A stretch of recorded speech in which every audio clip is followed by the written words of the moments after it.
There are two names in these verses that I want you to notice, Onesimus and Mark, because both of them had experienced significant failures prior to this. And those failures were probably well known amongst the church. And yet, Paul says to the church, I want you to welcome them. Onesimus, he says, is one of you. They were forgiven. And so the second factor of a flourishing church is that it's filled with forgiveness.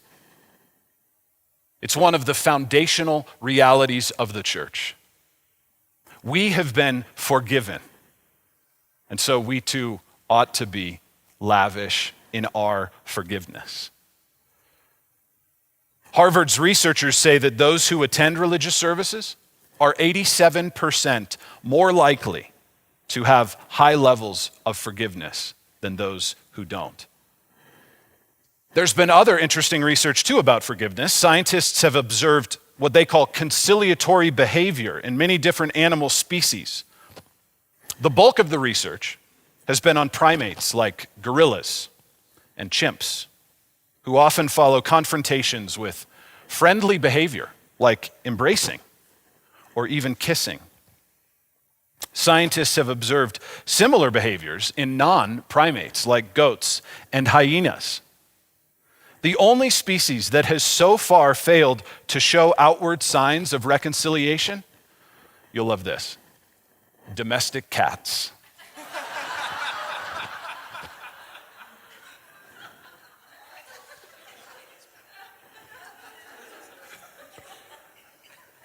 So don't be like a cat.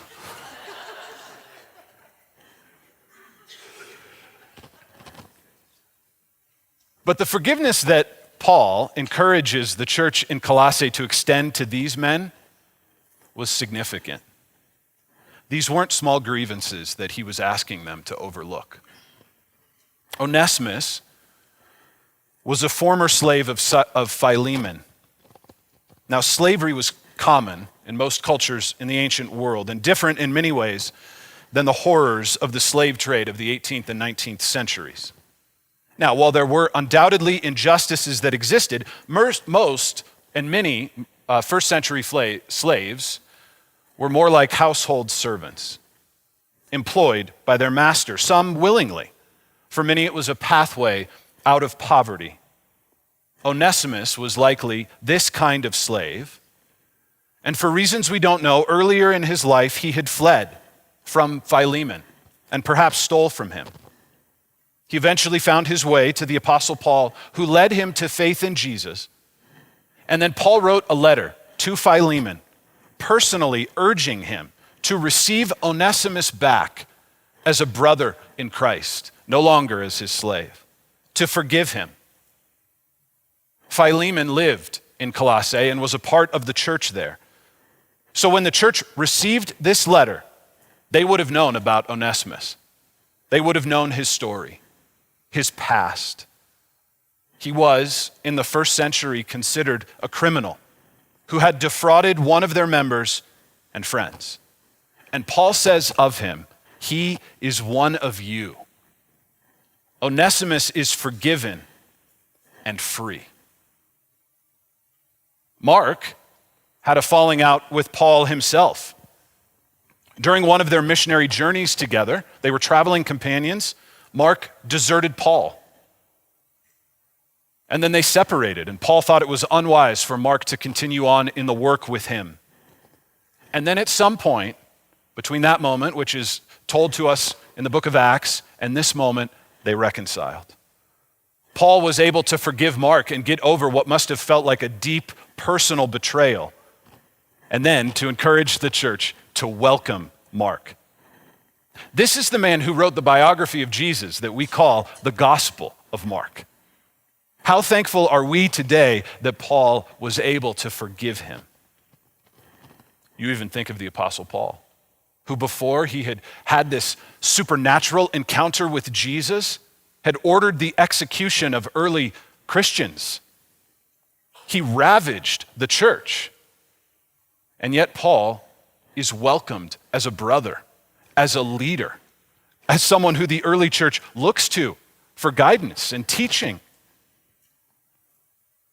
We all have our own stories and history too, that have happened in the past and that undoubtedly will happen in the future. And forgiveness is like the fertile soil that allows a healthy church to grow and thrive. And we want our church to be a place where each of us and for people who come into our church can experience a similar kind of lavish forgiveness. Imagine for a moment that someone who walked through these doors had defrauded you, had deserted you, turned their back on you, caused deep damage to you or a loved one. What would you do? Here's what Paul encouraged the church in Colossae to do in chapter 3. He says, this is the way we live and love like Jesus. Put on, then, as God's chosen ones, holy and beloved, compassionate hearts, kindness, humility, meekness, and patience, bearing with one another, and if one has a complaint against another, forgiving each other. As the Lord has forgiven you, so you also must forgive. And above all these, put on love, which binds together in perfect harmony. I wonder if anyone comes to our minds now as we think about who in our own personal lives might need forgiveness.